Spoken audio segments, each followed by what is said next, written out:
राजेश जी कृषि विभाग में बाबू के पद पर कार्यरत थे। घर में पत्नी, 6 बेटियां और एक बेटा था। बेटा विजय सबसे छोटा था। बेटे की चाह में 5 बेटियां हो गई। वो ज़माना भी ऐसा था, अगर बेटा इकलौता हो तो वंश बढ़ाने के लिए उसके एक बेटे का होना तो बहुत ज़रूरी होता था, भले ही खाने के और उन्हें पालने के लिए लाले क्यों न पड़ जाए। ऐसी धारणा हुआ करती थी लोगों की।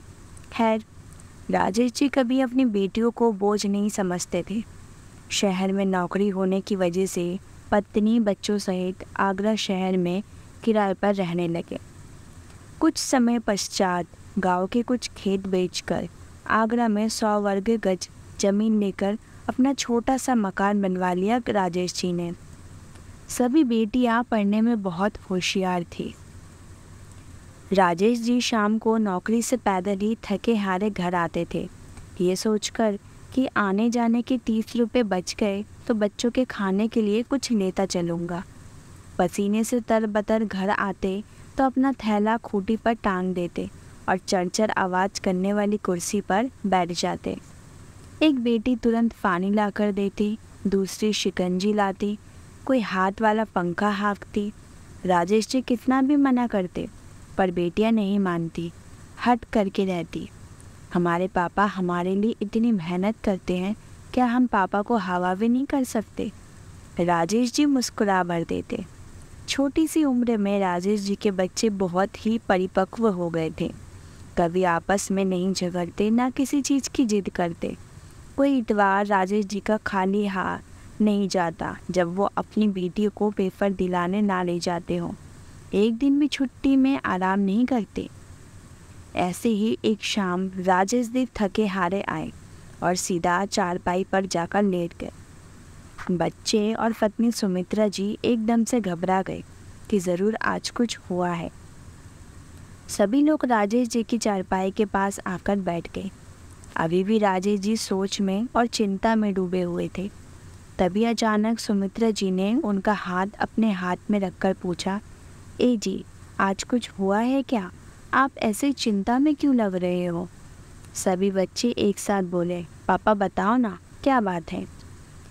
तभी तीसरे नंबर की बेटी शुम्भी राजेश जी के पैर में चोट का निशान देखकर चीखी, अरे मम्मी, ये देखो, मम्मी पापा के तो चोट लगी है। सब उन्हें ध्यान से देखने लगे। जगह जगह शरीर पर चोट के निशान थे। सुमित्रा जी रोती हुई जल्दी से चोट साफ करके उस पर मरहम लगाती है। का हो, आप भी नहीं बताओगे हमें? तुम्हें मेरी और बच्चों की कसम, हमारा दिल बैठा जा रहा है। क्या हुआ है? राजेश जी अपने माथे पर हाथ रखते हुए बोले, बच्चों तुम लोग अंदर जाओ, मम्मी से कुछ बात करनी है। सुमित्रा, पता नहीं क्या पाप किया है मैंने, इतनी ईमानदारी से नौकरी करता हूँ, फिर भी कुछ लोग हाथ धोकर पीछे पड़े हैं। अभी 2 महीने पहले हमारा कार्यालय में एक मुझसे सीनियर बाबू आया है, अशोक। शुरू में कुछ दिन तो सब ठीक था, पर कुछ दिनों बाद मुझ पर दबाव बनने लगा कि अगर मैंने उनके गलत काम में उनका साथ नहीं दिया तो मुझे नौकरी से निकलवा देगा। वो 2 नंबर का काम करता है, सारा कार्यालय का माल ब्लैक में बेच देता है। मेरे हस्ताक्षर के बिना कोई सामान बाहर नहीं जा सकता। मुझ पर दबाव बनाता है कि तुम्हें भी माला माल कर दूंगा, बस तुम आँख मूंद कर माल पास करते जाओ। तुम ही बताओ, 20 साल से इतनी ईमानदारी से काम किया, अब सरकार को कैसे धोखा दे सकता हूँ, जिसके सहारे मेरा घर चल रहा है। पिताजी ने मरते वक्त कसम दी थी, रज्जू 2 रोटी कम खा लेना, पर बेईमानी का 1 पैसा मत लेना। मेरा ईमान मुझे ऐसा करने की इजाज़त नहीं दे रहा था, इसलिए मैंने एक पत्र विभाग को भेज दिया, जिसमें इस अशोक का सारा काला चिट्ठा लिख दिया। सुमित्रा जी, ये तो तुमने सही किया, अब तो कुछ नहीं कहवा तो हुआ। सुमित्रा, आजकल सब पैसे और पहुंच पर चलता है। इस अशोक की पहुंच बहुत दूर तक है। बच गया, अब तो मुझे और परेशान करता है। एक बार मुझे कार्यालय में ही बंद कर दिया, वो भी तब जब अगले 4 दिनों तक छुट्टी थी। वो तो बंशी वाले की कृपा रही। दिनेश जी अपना खाने का थैला भूल गए थे, सो ताला खुलवा कर लेने आए तो मैं बाहर आ गया, नहीं तो आज जिंदा ना होता।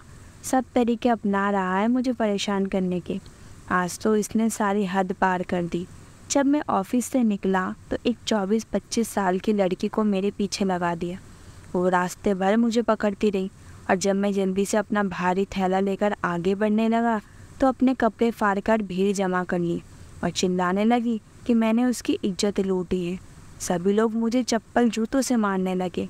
वो तो पता नहीं कहाँ से हमारे पास के विभाग के दीनानाथ जी आ गए। उन्होंने समझाया कि वो मुझे जानते हैं, मैं ऐसा आदमी नहीं हूँ। इतनी बेइज्जती के बाद मन तो हुआ सुमित्रा की वहीं किसी गाड़ी के नीचे आ जाऊँ और अपनी जीवन लीला समाप्त कर लूँ। बस बच्चों का और तुम्हारा चेहरा बार बार सामने आने लगा कि मेरे बाद तुम लोगों का क्या होगा। इतने अपमान के बाद भी आ गया। मैं हार गया सुमित्रा। कल क्या मुँह लेकर जाऊँगा काम पर? सब मुझ पर आरोप लगाएंगे। सरकारी नौकरी ना होती तो कब की छोड़ देता। ईश्वर ने अच्छी सज़ा दी है मुझे ईमानदारी की। राजेश जी फफक कर रोने लगे। तुम कल ऑफिस जाओगे, तुम्हारे साथ हुए अन्याय को बर्दाश्त नहीं करूँगी मैं। अब देखो तुम मेरा रूप। औरत सिर्फ घर की लक्ष्मी ही नहीं, दुर्गा, काली, भवानी भी है। समय पड़ने पर हर रूप दिखा सकती है। अगले दिन अशोक जैसे ही ऑफिस से छुट्टी के टाइम निकला, सुमित्रा जी बन ठन कर अशोक की गाड़ी के सामने आई और मुस्कुराकर अदाएं बिखरते हुए बोली, मुझे रामबाग छोड़ देंगे क्या? अकेली हूँ, लेट हो रही हूँ, अंधेरा भी हो गया है, प्लीज़। अशोक तो वैसे भी एक नंबर का चरित्रहीन आदमी तुरंत गाड़ी का दरवाज़ा खोलकर अंदर आने के लिए बोला। सुमित्रा जी थोड़ा असहज होती हुई बोली, मैं पीछे ही बैठ जाती हूँ। अशोक, अरे आगे ही आ जाइए, बात करते हुए सफ़र अच्छा कटेगा। सुमित्रा जी चुपके से अपने आंसू पोंछते हुए आगे बैठ गई। बैठते ही अशोक उनके गालों पर हाथ फेरने लगा और अश्लील बातें करने लगा। सुमित्रा जी पहले ही पुलिस को फ़ोन कर चुकी थी और गाड़ी का नंबर बता चुकी थी। पुलिस ने गाड़ी रोकी और अशोक को गिरफ्तार कर लिया। सुमित्रा जी ने अपना बयान दिया। इस आदमी ने मुझे ज़बरदस्ती अपनी गाड़ी में बिठाया, मेरे साथ बदतमीजी की। वहाँ काफ़ी भीड़ जमा हो गई। कई औरतें भीड़ में से निकलकर सामने आई और बोली, अच्छा हुआ ये आदमी पकड़ा गया, रोज़ सब औरतों से बदतमीजी करता है। यहाँ तक कि एक उस झुग्गी बस्ती की औरत की इज्जत पर भी हाथ डाला। वो बेचारी गरीब थी, कुछ नहीं कर पाई। अशोक के सारे गलत काम पकड़े गए। उसे नौकरी से बर्खास्त कर दिया गया। सुमित्रा जी ने अपने पति के साथ हुए अन्याय का बदला ले लिया।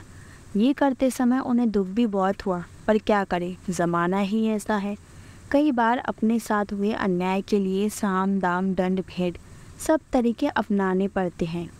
ऐसा कई जगह देखने को मिला है कि अगर अन्याय सहन करते रहो तो वो इंसान गलत कदम उठा लेता है जिसका खामियाजा उसका पूरा परिवार झेलता है। इसलिए अन्याय के खिलाफ आवाज़ उठाइए, उसके लिए चाहे कोई भी रास्ता अपनाना पड़े। जीवन है तो सब है। उम्मीद है आपको ये छोटी सी कहानी अच्छी लगी हो, और अगर कहानी अच्छी लगी है तो मेरे चैनल को सब्सक्राइब कर दीजिए और साथ में बेल आइकन को भी क्लिक कर दीजिए ताकि मेरी जो नई वीडियोस है उसके नोटिफिकेशन आप लोगों को जल्दी मिल जाए। ऐसी मोटिवेशनल स्टोरी के लिए सपोर्ट कीजिए और वीडियो को लाइक करना ना भूलें। धन्यवाद। और गणेश चतुर्थी की आप सबको बहुत सारी शुभकामनाएं। कमेंट करके ज़रूर बताइए किस किस के घर गन्नू जी की स्थापना हुई है और आपने पूजा करी है। धन्यवाद।